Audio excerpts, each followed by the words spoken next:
Hello बच्चों, good evening all of you.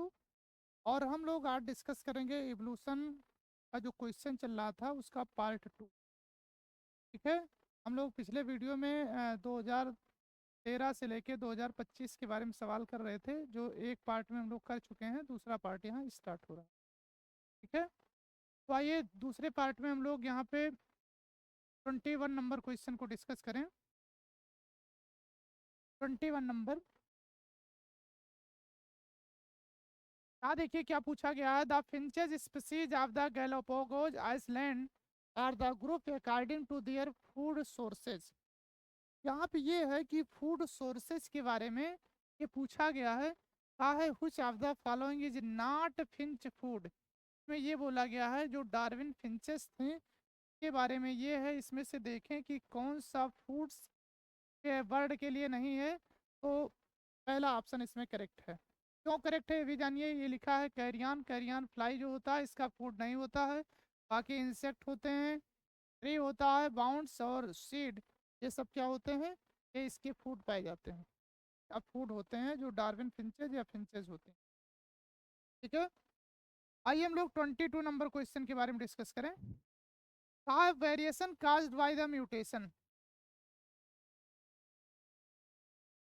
22 में कहा है variation caused by mutation. Mutation बोला जाता है जो sudden change in the phenotype and then appear in the phenotype, उसी का नाम होता है म्यूटेशन। तो कहा है variation caused by mutation was proposed by Hugo de Vries. यहाँ पे ये बोला गया है कि ह्यूगो डिवरीज जो होते हैं वो वेरिएशन के बारे में कौन सा पॉइंट यहाँ पे बोले थे या बताए थे। तो यहाँ पे जो ह्यूगो डिवरीज भाई साहब थे, उन्होंने कहा था कि जो वेरिएशंस होता है वो होता है रैंडम या फिर डायरेक्शनलेस। रैंडम होता है या फिर क्या होता है, डायरेक्शनलेस होता है। ह्यूगो डिवरीज थे, इन्होंने कहा था कि जो म्यूटेशन होता है या वेरिएशंस के कारण ये रैंडम होता है और डायरेक्शनलेस होता है। लेकिन जो डार्विन भाई साहब बोले हैं वो बोले हैं रैंडम तो होता है, स्मॉल होता है, और कैसे होते हैं, डायरेक्शनल होते हैं। तो इस वजह से ये दोनों पॉइंट बहुत इंपॉर्टेंट है, अच्छे से याद रखना।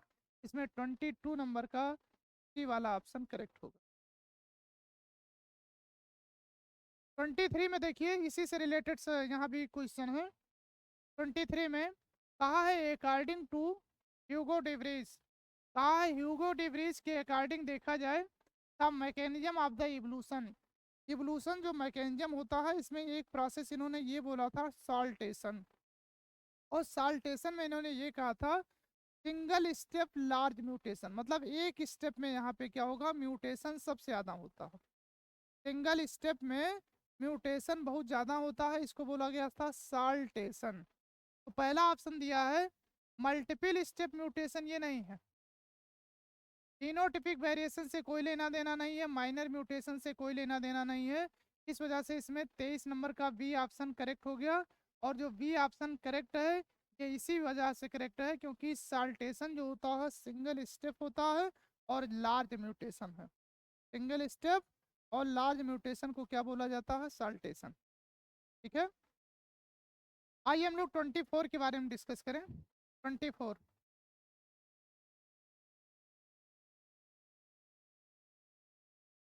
24 में कहा है which one of the following factor will not affect the Hardy Weinberg equilibrium. Hardy Weinberg equilibrium को इफेक्ट करने वाले 5 फैक्टर होते हैं। जैसे उसमें होता है जेनेटिक रिकॉम्बिनेशन, जीन माइग्रेशन होता है, जेनेटिक ड्रिफ्ट होता है। ठीक है। तो ये सब म्यूटेशंस होता है, वेरिएशंस होता है, ये सब फैक्टर जो होते हैं हार्डी विनबर्ग प्रिंसिपल को अफेक्ट करते हैं। तो हमारे यहाँ जेनेटिक रिकॉम्बिनेशन ये भी इफेक्ट करता है, जेनेटिक डिफेक्ट ये भी इफेक्ट करता है, जीन माइग्रेशन ये भी इफेक्ट करता है। लेकिन जो कांस्टेंट जीन पूल है ये इफेक्ट नहीं करता है। तो हार्डी विनबर्ग को इफेक्ट करने वाले तीनों लोग हैं तो तीनों हैं नहीं। ये क्या होता है, जो चौथा ऑप्शन है वही करेक्ट होगा। चौथा इसलिए करेक्ट है क्योंकि हार्डी विनबर्ग प्रिंसिपल को ये इफेक्ट नहीं करता। ठीक है। आइए हम लोग बात करें 25 number question. Natural selection where more individual acquire specific character value other than the mean character. ये कहा है कि नेचुरल सिलेक्शन के अकॉर्डिंग देखा जाए तो मीन करेक्टर को छोड़ के, मतलब मिडिल वाले वैल्यू को छोड़ के किसी भी एक डायरेक्शन में करेक्टर शिफ्ट हो जाता है।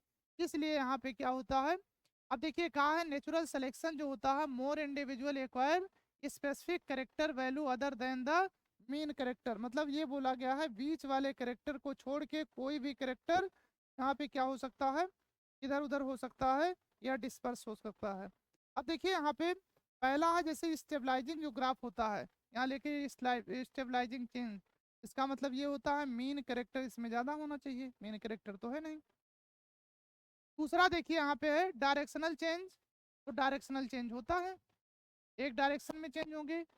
डिसरप्टिव, तो डिसरप्टिव चेंज होते थे, इसमें दो पीक वैल्यू बनता था। यहाँ पे ये बोला गया था जो मेन करेक्टर होता है उसके अलावा दो पीक वैल्यू बनते हैं, तो ये भी गलत हो गया। रैंडम चेंज इससे कोई लेना देना नहीं है, इस वजह से 25 नंबर का बी ऑप्शन करेक्ट हो जाएगा। 25 का कौन सा ऑप्शन करेक्ट हो जाएगा, बी वाला करेक्ट हो जाएगा। समझ में आ गया भैया, डायरेक्शनल एक डायरेक्शन में चेंज होता। 26 नंबर क्वेश्चन देखें। 26 the factor that lead to the founder effect in the population is, कहा जो पॉपुलेशन होता है इसमें फाउंडर इफेक्ट क्या होता है, तो पहला दिया है जेनेटिक इफेक्ट, जेनेटिक ड्रिफ्ट। ठीक है, फाउंडर इफेक्ट में ये डायरेक्ट आपको याद कर लेना है, पहला ऑप्शन करेक्ट है। फाउंडर इफेक्ट में जो होता है जेनेटिक ड्रिफ्ट होते हैं, तो याद कर लेना। फाउंडर इफेक्ट में इसलिए याद करना है क्योंकि फाउंडर इफेक्ट के बारे में आप लोग को डिटेल नहीं पढ़ना है। ठीक है, तो 27 नंबर में देखें। 27 नंबर क्वेश्चन।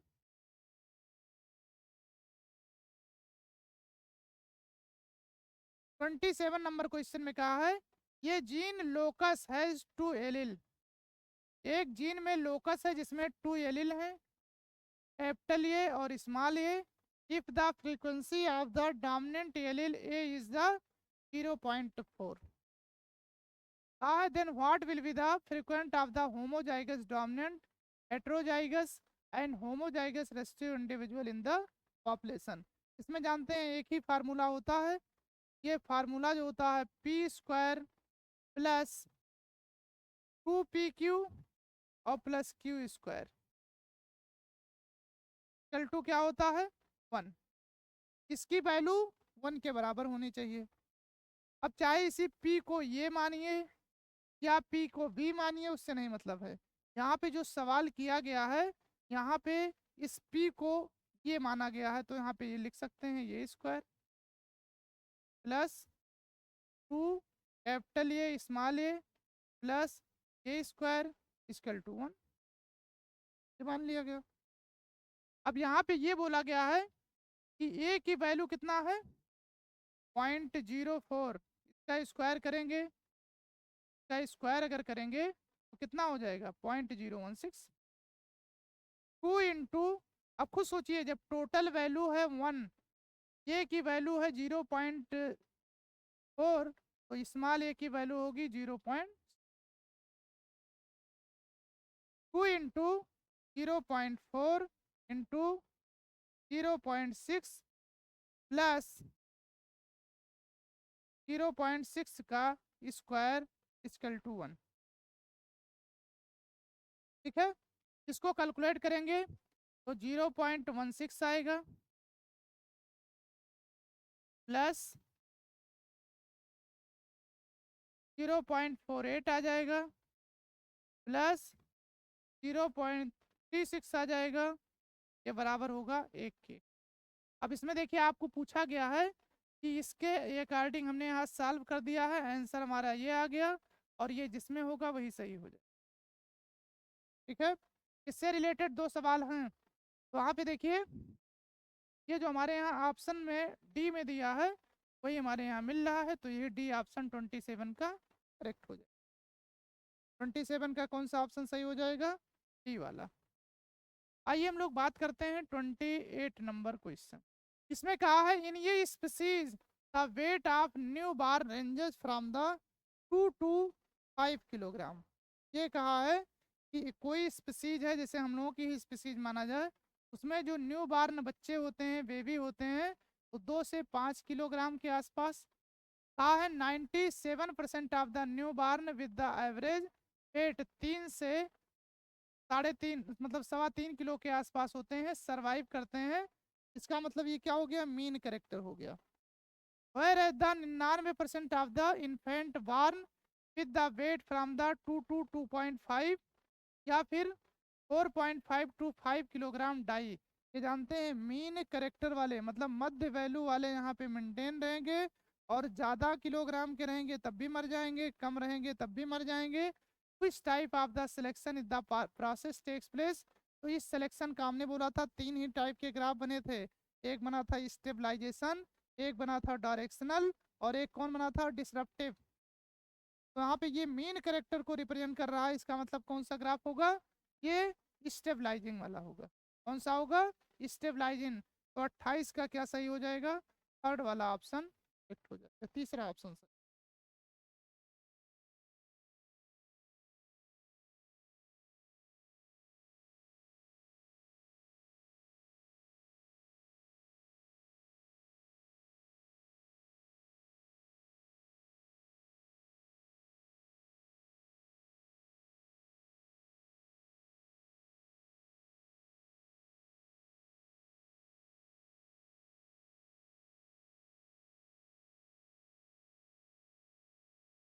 आइए हम क्वेश्चन देखते हैं 29। कौन सा क्वेश्चन, 29। 29 number question.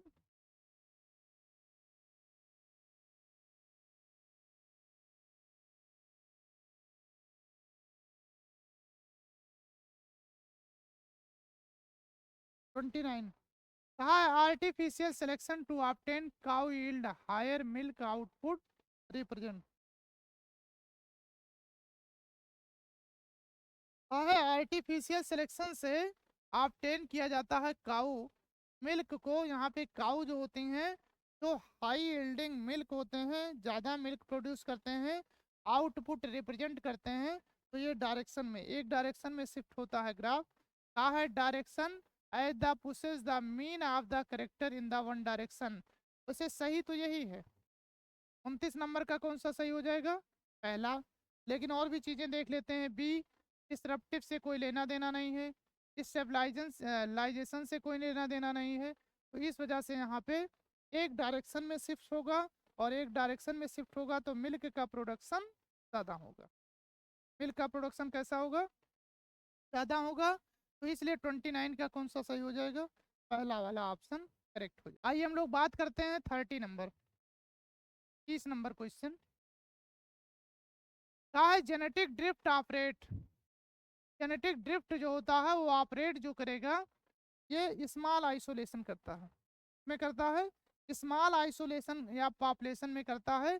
इसीलिए बोला जाता है इसमें, जैसे चौथा ऑप्शन इसमें दिया है स्लो रिप्रोडक्टिव पॉपुलेशन, ये बिल्कुल नहीं। नॉन रिप्रोडक्टिव पॉपुलेशन, ये तो ये भी गलत है।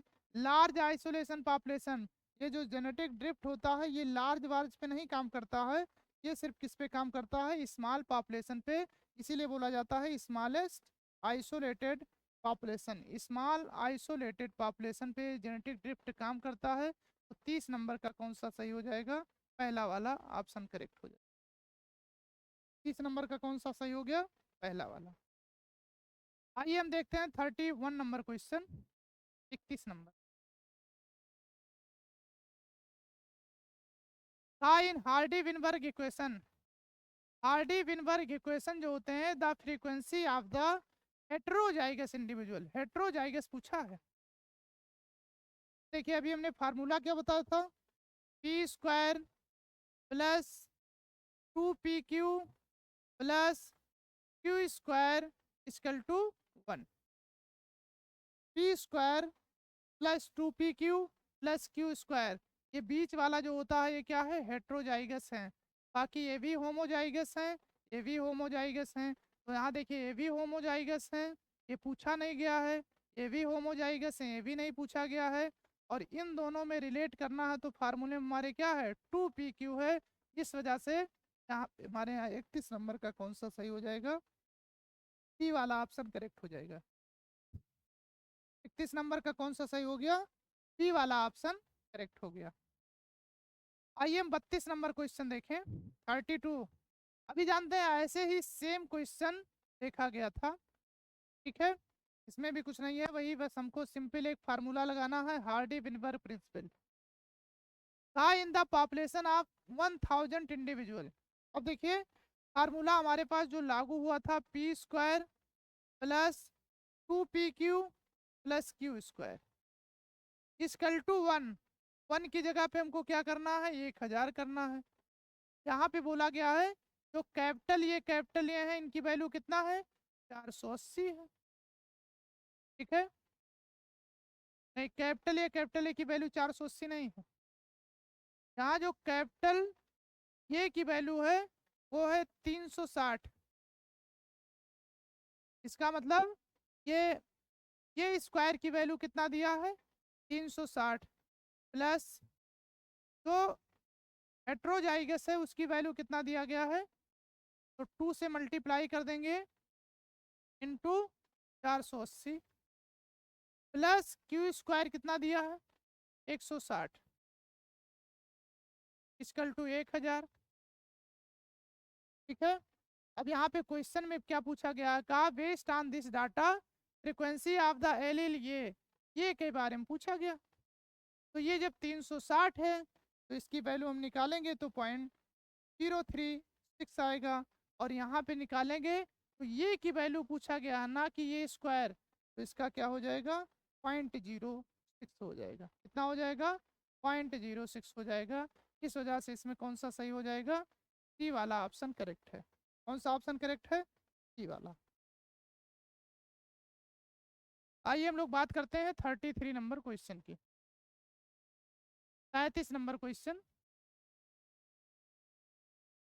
कहा है the tendency of population to remains in the genetic equilibrium में बी डिस्टर्ब्ड बाय। कहा है इसमें से चारों ऑप्शन में कौन ऐसा देखा जाए तो जेनेटिक इक्विलिब्रियम को क्या करता है, डिस्टर्ब करता है। तो जेनेटिक इक्विलिब्रियम को क्या करेगा, डिस्टर्ब करने का काम करता है। तो पहला होता है लेक ऑफ म्यूटेशन, ठीक है, ये बिल्कुल नहीं करता है। लेक ऑफ रैंडम मेटिंग, ये बिल्कुल सही है, ठीक है। रैंडम मेटिंग गलत है। लेक ऑफ माइग्रेशन, ये भी क्या होता है, गलत होता है। तो इसमें जो रैंडम मेटिंग कराया जाता है वो क्या होगा, एब्सेंट होगा। और इसी के कारण यहाँ पे क्या है, जेनेटिक इक्विलिब्रियम जो होता है ये डिस्टर्ब हो जाता है। 34 नंबर में देखें 34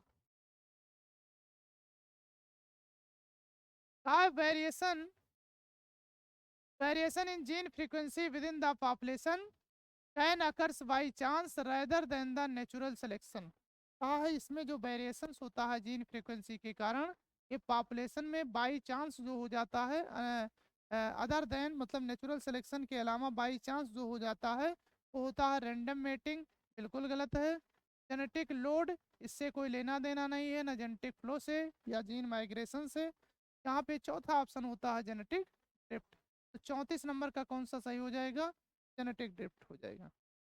34 का कौन सा सही हो गया भैया, जेनेटिक ड्रिफ्ट, ठीक है।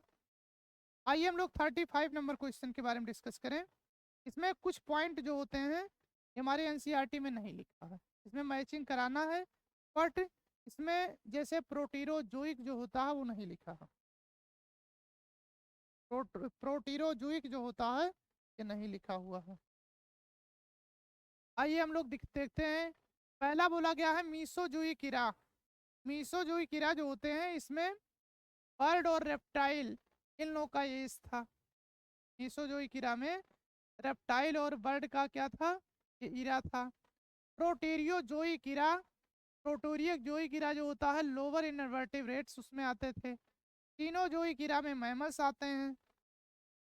और पैलियोजोई कीड़ा में फिश और एम्फीबिया आते हैं। कौन आता है, फिश और एम्फीबिया। इस वजह से यहाँ पे जो हमारे यहाँ 35 नंबर क्वेश्चन है, का कौन सा सही हो जाएगा? पहले का तीसरा, तो पहले का तीसरा देखिए इसमें है या फिर इसमें है, ठीक, मतलब ये और ये गए। दूसरे का पहला, दूसरे का पहला इसमें भी है, इसमें भी है। तीसरे का चौथा, इसमें तीसरे का दूसरा दे दिया, ये भी खत्म। इसका मतलब कौन सा सही हो जाएगा? तो यहाँ पे इसका जो 35 नंबर क्वेश्चन है, इसका डी ऑप्शन करेक्ट हो जाएगा। कौन सा ऑप्शन करेक्ट हो गया भैया? डी ऑप्शन करेक्ट हो। आइए हम बात करते हैं 36 नंबर क्वेश्चन की। 36 नंबर क्वेश्चन कहा है, dinosaurs dominated in the world which of the following zoological era. यहाँ ईरा पूछा गया है। क्वेश्चन को ध्यान से पढ़ेंगे नहीं तो निपट जाएगा। क्वेश्चन को ध्यान से पढ़ेंगे नहीं तो निपट जाएगा। कहा है डायनासोर जो होते हैं डोमिनेट होते हैं इन द वर्ल्ड, वर्ल्ड में डोमिनेटेड जब थे तो जोलॉजिकल ईरा कौन सा था? जानते हैं जो जुरैसिक होता है, ठीक, ये क्या है? पीरियड है। अगर हकीकत में देखा जाए, अगर पीरियड हमसे पूछा जाता तो बी ऑप्शन करेक्ट हो जाता, लेकिन हमसे पीरियड पूछा नहीं है, तो इस वजह से ऑप्शन गलत हो गया। ज़्यादातर बच्चे क्या होंगे, यही बी वाला ऑप्शन लगा देंगे और वो क्या हो गया? गलत हो गया। ठीक है, तो यहाँ पे जो डायनासोर्स डोमिनेट होते थे पूरे वर्ल्ड में, इसमें जो ईरा होता है वो होता है मीसोजोइक ईरा। कौन सा ईरा होता है? मीसोजोइक ईरा। इस वजह से 36 नंबर का कौन सा ऑप्शन करेक्ट हो जाएगा भैया? सी वाला हो जाएगा। कौन सा ऑप्शन सही है? सी वाला करेक्ट है। आइए हम लोग बात करते हैं 37 नंबर क्वेश्चन।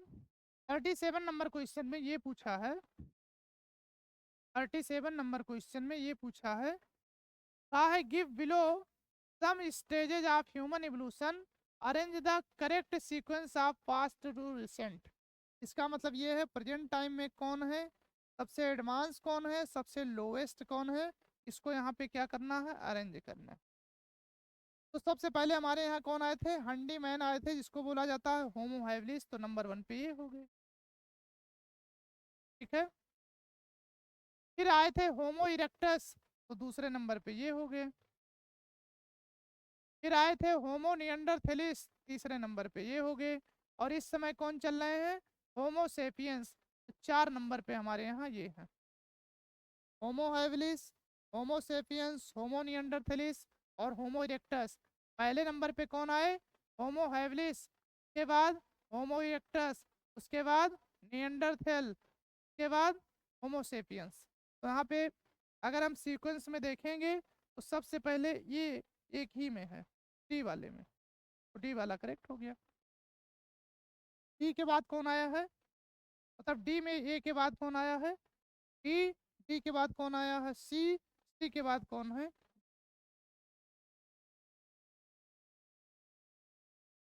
37 नंबर का डी ऑप्शन सही होगा। यहाँ देखिए 38 number question 38, identify the fossils of the man who show the following characteristic. कौन सा ऐसा है जिसमें फॉलोइंग करेक्टर को शो करते हैं? चारों ऑप्शन में ये देखना है कि कौन से इसमें मैन थे तो ये बातें लिखा है इससे क्या है? रिलेटेड हैं। जैसे पहला है होमो इरेक्टस, दूसरा है निएंडरथैल मैन, तीसरा होता है होमो हैबिलिस, चौथा है ऑस्ट्रेलियोपिथेकस। तो इसमें देखेंगे कि ये जो पॉइंट 3 लिखे गए हैं कि brain capacity of the 1400 CC, तो 1400 सीसी ब्रेन कैपेसिटी थी, किसकी थी? निएंडरथैल मैन की। ठीक है, used hide to protect their body, पहली बार ये बॉडी को प्रोटेक्ट करना सीखे। बरीड दियर डेड बॉडी, जिन लोग मर जाते थे उनको क्या करते थे? पहली बार दफनाने का काम कौन किया था? निएंडरथैल मैन। दफनाने का काम कौन किया था? निएंडरथैल मैन।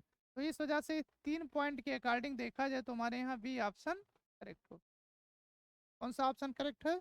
बी वाला ऑप्शन। आइए हम लोग बात करेंगे 39 नंबर क्वेश्चन। 39, और 39 में क्या कराना है? मैचिंग कराना, मिलाना है।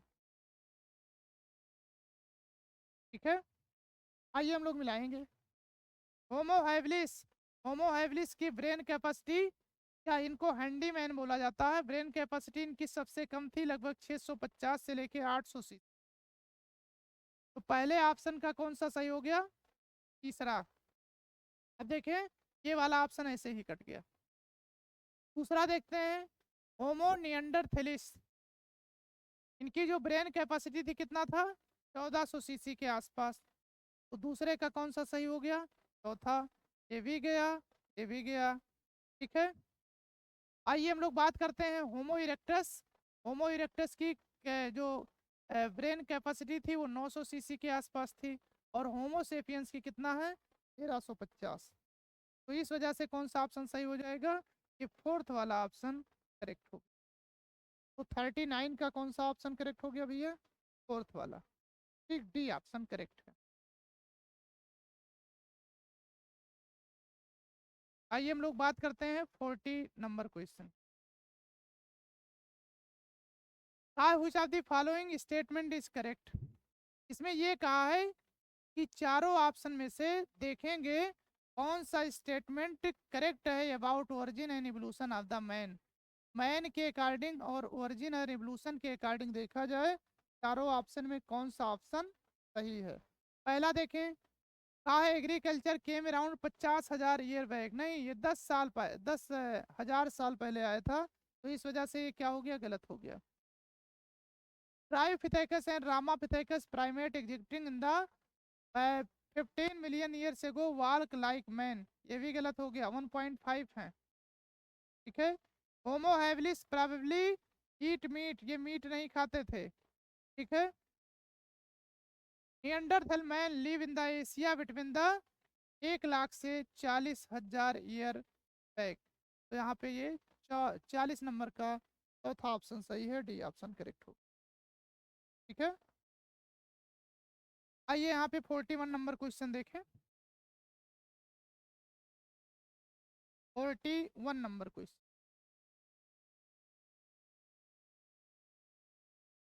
कहा है the chronological order of human evolution from the early to recent. इसमें ये कहा है चारों में ऑर्डर देखना है क्रोनोलॉजिकल। ठीक है, किसका ब्रेन कैपेसिटी कितना था उसी के अकॉर्डिंग यहाँ पे देखना है। तो पहला है ऑस्ट्रेलियोपिथेकस। ठीक है, तो ऑस्ट्रेलियोपिथेकस में सबसे ज़्यादा नहीं था, सबसे ज़्यादा जो क्रेनियल कैपेसिटी थी, ठीक है, वो होमो हैबिलिस मतलब रामापिथेकस में थे, तो ये गलत हो गया, और ये वाला गलत हो गया। इसमें दो ऑप्शन बचे, बी वाला और डी वाला। रामापिथेकस के पास बाद आए हैं ऑस्ट्रेलियोपिथेकस, के बाद होमो हैबिलिस, के बाद आए हैं होमो इरेक्टस। इस वजह से 41 नंबर का कौन सा सही हो जाएगा, बी वाला ऑप्शन करेक्ट है। 41 नंबर का कौन सा करेक्ट है, बी वाला ऑप्शन करेक्ट है। आइए देखते हैं 42 नंबर क्वेश्चन। कौन सा, 42 number question, which of the following had the smallest brain capacity. अभी देखिए हम लोग पढ़े थे इसमें स्मॉलेस्ट ब्रेन कैपेसिटी, तो सबसे ज़्यादा यहाँ पे ब्रेन कैपेसिटी जो 1400 सीसी होता है, ये कहाँ होता है, निएंडरथल में। होमो हैबिलिस में लगभग 650 से लेके 800 सीसी के आसपास होता है। ठीक है, होमो इरेक्टस ये लगभग लगभग 900 सीसी के आसपास होता है, और यहाँ पे होमो सेपियन जो होते हैं ये 1350 सीसी के आसपास है। तो ओवरऑल चारों ऑप्शन में देखें तो सबसे कम क्रेनियल कैपेसिटी किसका है, तो सबसे कम क्रेनियल कैपेसिटी होता है होमो हैबिलिस का। इस वजह से यहाँ पे बी ऑप्शन करेक्ट हो। कौन सा ऑप्शन करेक्ट हो गया, बी वाला। आइए हम लोग बात करते हैं 43 नंबर क्वेश्चन। कहा है what was the most significant trends in the evolution of the modern man homo sapiens from his ancestor.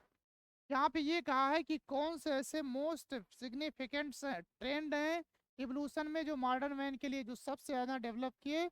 तो सबसे ज़्यादा इसलिए डेवलप किए थे क्योंकि वहाँ पे जो हमारे ब्रेन की कैपेसिटी है वो धीरे धीरे बढ़ती गई। इसका मतलब क्रेनियल कैपेसिटी जब धीरे धीरे बढ़ रहा था तो उस समय हम लोगों का डेवलपमेंट ज़्यादा हुआ। क्रेनियल कैपेसिटी धीरे धीरे जो है बढ़ रहा था, इस वजह से क्या होता है, हम लोग की ब्रेन की कैपेसिटी बढ़ने की वजह से हम लोग का डेवलपमेंट ज़्यादा हुआ। तो ये भी गलत है, ये भी गलत है, ये भी गलत है। Increase cranial capacity. 43 नंबर का कौन सा सही हो जाएगा, 43 नंबर का सही हो जाएगा सी ऑप्शन, क्रेनियल कैपेसिटी धीरे धीरे बढ़ा। 44 नंबर क्वेश्चन देखें, का sweet potato and the potato represent करते हैं। स्वीट पोटैटो ये रूट के मॉडिफिकेशन से बने होते हैं, पोटैटो स्टेम के मॉडिफिकेशन से बने हैं। का रिप्रेजेंट करते हैं certain type of the evolution, select the correct combination of the, explain the evolution. ये 2025 में पूछा गया सवाल है। तो यहाँ पे जो स्वीट पोटैटो होता है इसकी ओरिजिन रूट है, और पोटैटो है उसकी ओरिजिन स्टेम होता है। तो दोनों की ओरिजिन डिफरेंट है और फंक्शन क्या होते हैं, सेम है, दोनों को खाया जाता है। ओरिजिन डिफरेंट है, फंक्शन सेम है, तो उसको क्या बोला गया था, एनालॉगस। अब हम देखेंगे एनालॉगस किस किस ऑप्शन में है, इसमें भी है, इसमें भी है, ये दोनों ऑप्शन गए। दूसरी बात ये है, एनालॉगस को हम लोग बोले थे कन्वर्जेंट इवोल्यूशन। एनालॉगस को क्या बोले थे, कन्वर्जेंट इवोल्यूशन या पैरेलल इवोल्यूशन। और होमोलॉगस को क्या बोले थे, डाइवर्जेंट इवोल्यूशन। तो यहाँ पे जो एनालॉगस कन्वर्जेंट इवोल्यूशन है वही सही हो जाएगा, ये भी गलत है। तो 44 नंबर का कौन सा सही हो गया, फर्स्ट वाला ऑप्शन करेक्ट है। 44 नंबर का कौन सा ऑप्शन करेक्ट है, फर्स्ट वाला। समझ में आ गया। तो ये 2013 से लेके 2025 तक आए हुए सवाल जो हैं ये डिस्कस हुए हो गए इवोल्यूशन के, बहुत इंपॉर्टेंट है, लगभग 2 से 3 सवाल में आएगा और ये टॉपिक बहुत इंपॉर्टेंट है। ठीक है, तो आज यहीं तक, थैंक यू, धन्यवाद।